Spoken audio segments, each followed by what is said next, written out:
Transformación pacífica del país. Amigos, bienvenidos a una nueva transmisión más a este su canal Pregoneros de la 4T, en busca de la información para esta cuarta transformación. Servidor Irving Rodríguez transmitiéndoles desde el día de hoy. Nos seguimos encontrando en este martes 28 de marzo del 2023. Si nos estás viendo por primera vez, muchísimas gracias por tu tiempo y por tu espacio. Solamente pedimos el apoyo con la suscripción para que cada día podamos ser más en esta gran familia pregonera. Señores, vámonos de lleno a la información, porque como sabemos, el único trabajo que tiene el señor Loret de Mola es atacar al gobierno federal en donde sea. A eso se dedica. Y cuando me refiero y digo en donde sea es cualquier tema. Ahora, con los libros de texto. Los libros de texto de español. Sí. Ahora el señor se volvió un experto en gramática y ataca. Pero una verdadera investigadora y sobre todo maestra de español, catedrática, que tiene todos los argumentos para poder hablar al respecto, lo deja callado. Le da su merecido a este Lord Montaje. Violeta Vázquez, como bien dice aquí en su artículo, Loret contra el español.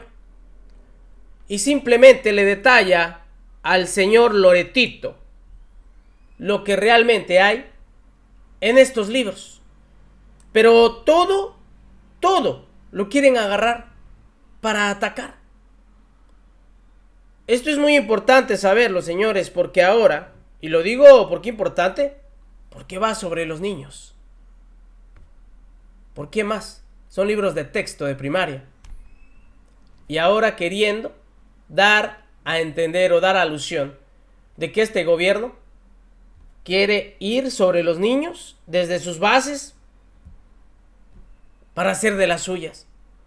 Fíjense ustedes hasta qué nivel llega esta oposición. Gracias a la catedrática Violeta Vázquez, que le da su merecido a este sinvergüenza y lo deja en ridículo con esta videocolumna. Escuche usted. Se llama Loret contra el español. El 22 de marzo, el portal Latinus publicó un reportaje llamado Libros para la militancia. Consiguieron, sin decir cómo, los nuevos libros de texto de la SEP y encontraron una serie de contenidos que, como dice el conductor del programa, Carlos Loret, harían a su audiencia irse de espaldas. Entre ellos, enlistan que a los niños los enseñan cómo organizar asambleas, qué es una plenaria, cómo protestar contra las autoridades y que dijiste, buscaste, estuviste, está bien dicho. Según Loret, los libros quieren hacer de las escuelas una fábrica de militantes de Morena. El reportaje dice que los nuevos libros tienen faltas de ortografía y desdeñan el uso correcto del lenguaje. Se les acusa de mostrar ilustraciones, cito, con niños de escasos recursos en salones con paredes de madera y techo de teja. Además de que, según ellos, normalizan el uso de la consonante S al final de los verbos, ya que esto sucede por las diversas maneras de hablar de la población. Con una búsqueda ni siquiera muy exhaustiva se puede encontrar el material de los nuevos libros de texto de primero de primaria en el sitio del profesor Alex Dube, que se dedica a difundir y explicar materiales docentes. El profesor a su vez los descargó del sitio de la SEP, donde ya no están disponibles. Pero, ¿qué fue lo que dijo Loret para entrar realmente en contexto y para que ustedes vean cómo lo callan al sinvergüenza? Esto fue su disque reportaje. Latinus consiguió los nuevos libros de texto que el gobierno de López Obrador hizo para los niños de primero de primaria. ¿Sabe qué les quieren enseñar a los niños de primero de primaria, niños de 6, 7 años de edad? ¿Cómo organizar asambleas? ¿Qué es una plenaria? ¿Cómo protestar contra las autoridades? Les enseñan que dijiste, buscaste, estuviste, está bien dicho. Les hacen aprender que la pobreza es una virtud. Quieren hacer de las escuelas unas fábricas de militantes de Morena.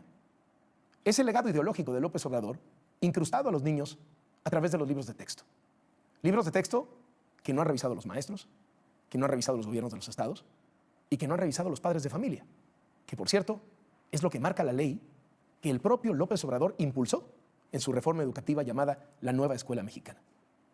Esta investigación es de Amado Azueta, Julio Astorga, Monserrat Peralta y Tania Rosas.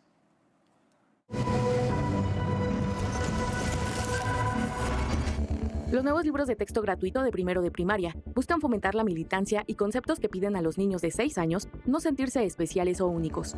Además, tienen faltas de ortografía y desdeñan el uso correcto del lenguaje. Estos son los resultados de una revisión hecha por especialistas en educación a los 5 libros de primer grado que se utilizarán a partir del próximo ciclo escolar 2023-2024. Libros para militancia, según este miserable. Lo vuelvo a repetir. Gracias a Violeta Vázquez por tirar su disque investigación de este pseudo reportero. Confirmado la autenticidad de estos materiales, es poco probable que se trate de documentos apócrifos, si bien es verdad que todo es material en edición. El reportaje de Loret desató reacciones muy esperables, especialmente de parte del público a quien va dirigido, mayoritariamente adverso al proyecto gobernante. Su repudio a lo que han logrado ver de los mencionados libros, de los que el reportaje apenas muestra fragmentariamente unas cuantas páginas, se basa en alguna de las siguientes 5 razones que me propongo desmontar a continuación. La primera es: quieren normalizar el uso de dijistes y subir para arriba y decirles a los niños que son formas correctas. El libro Nuestros Saberes, al menos en esta versión, no solo incluye esas formas, sino también los posesivos reduplicados como su casa de Pedro y las contracciones como tons, ma o pa. Las describen como formas que se pueden usar en el lenguaje que se emplea todos los días con la familia o las personas conocidas. Esto es una cita textual del libro. En ningún momento se les describe como formas correctas, aunque ciertamente tampoco se les tilda de incorrectas.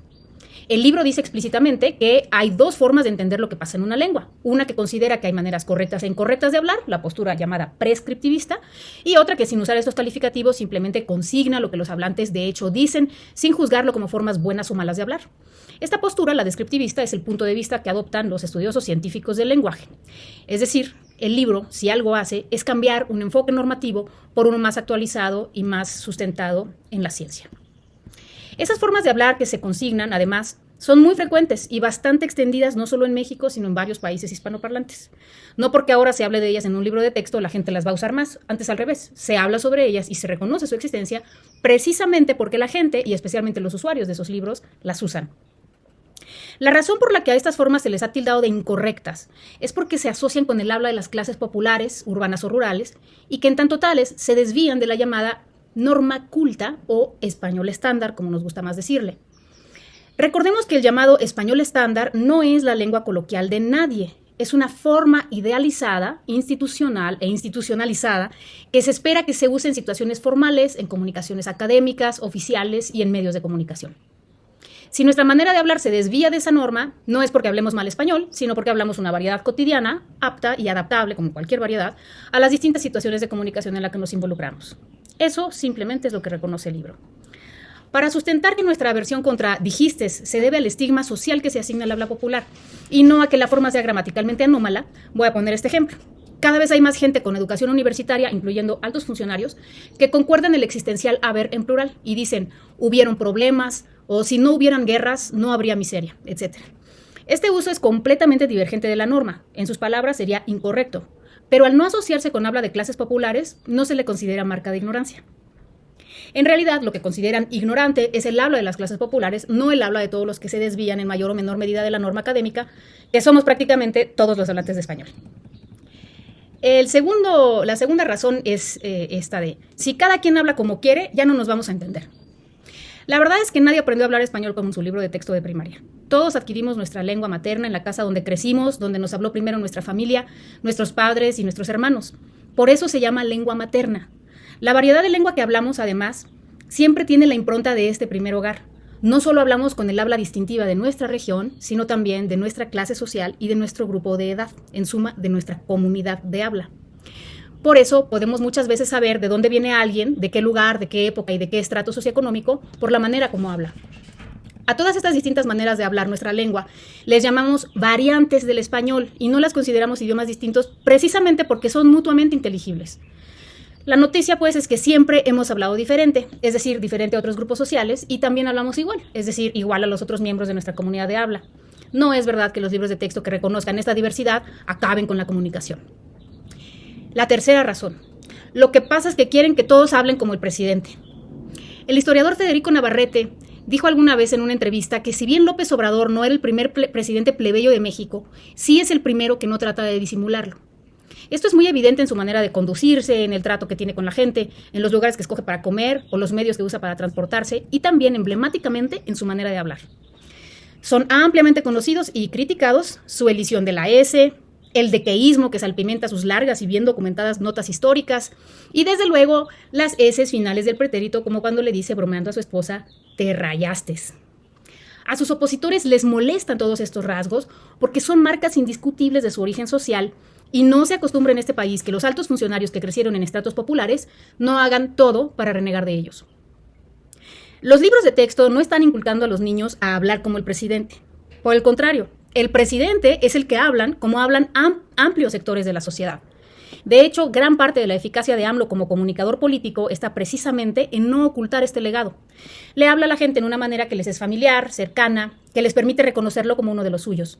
En suma, lo que los libros de texto hacen al reconocer estas variedades de habla como lo que son, maneras en las que se habla el español, es consignar que la manera de hablar de un gran número de personas es un fenómeno común y frecuente y no algo digno de mofa o vergüenza.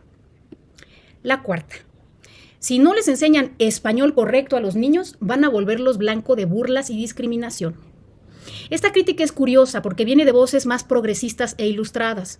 El argumento que aducen es que, aunque está bien reconocer que el español, como cualquier lengua, tiene variantes, algunas de esas variantes, la estándar y las que más se le parecen, son de prestigio, mientras que las variantes populares están estigmatizadas. Eso es una verdad del tamaño de una catedral. Sin embargo, continúa el argumento, no enseñarles a los niños la variedad estándar solo va a repercutir en que sufran mayor discriminación y rezago social. El argumento es errado por dos razones. Primero, no es verdad que se deje de enseñar la norma estándar. A los niños se les sigue enseñando la norma académica, tanto en la expresión oral como en la escrita. Eso no ha cambiado en los libros de texto.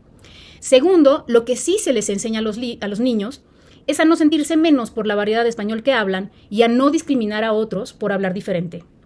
¿No es eso a lo que aspiramos como sociedad democrática e incluyente? El pretexto de que reconocer la diversidad de hablas amplía la brecha social no tiene ningún fundamento.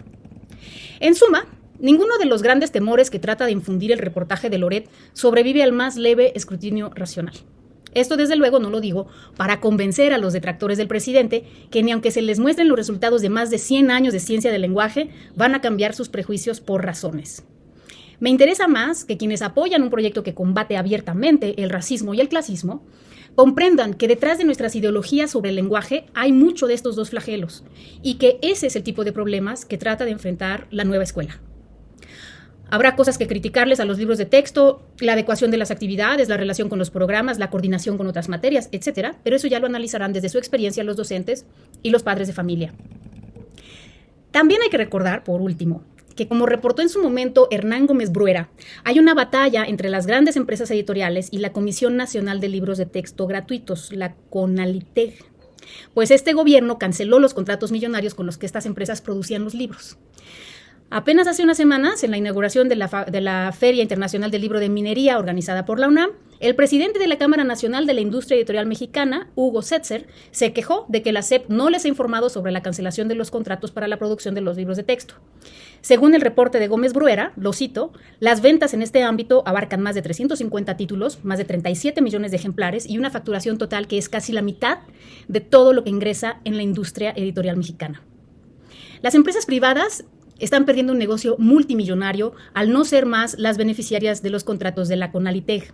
Loret de Mola, junto con otros comunicadores, está emprendiendo una batalla en contra de la SEP en represalia por esta medida.